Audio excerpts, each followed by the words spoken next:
my teenage years. We have Nazareth, Hair to Dog. Hair to Dog is the 6th studio album by the Scottish hard rock band Nazareth. Released in 1975, I remember hearing this one for the first time in my cousin's car when I was maybe 5 years old. So by the time we were all jamming to this as teenagers at the Pole, it was already a decade later, and the album was already a classic in my eyes. Hair to Dog is probably the most well-known out of all the Nazareth albums, and for good reason. Every single song on this album is awesome, and it had an undeniable influence on some of the harder rock bands of the 1980s, including Guns N' Roses and Cinderella.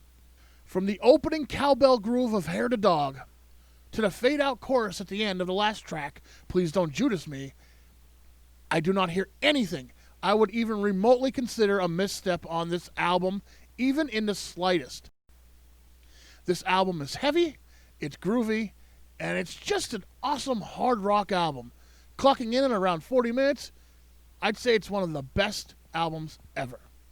Although it's mainly a big fat slab of heavy 70s hard rock, there are some varied songs on it too. Whiskey Drinking Woman, for instance, has some great southern-tinged folky blues guitar.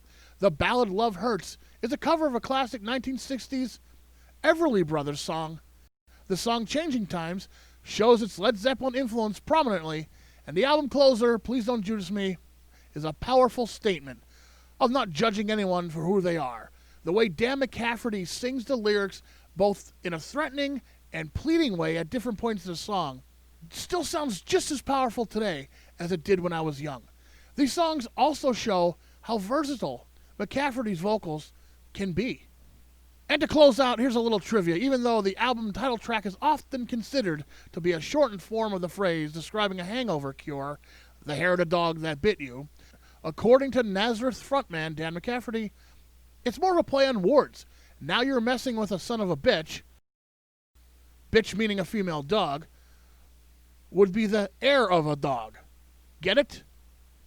H-E-I-R of the dog? Well, Nazareth's record label wasn't about to let them call the album Son of a Bitch or Heir of the Dog, H-E-I-R.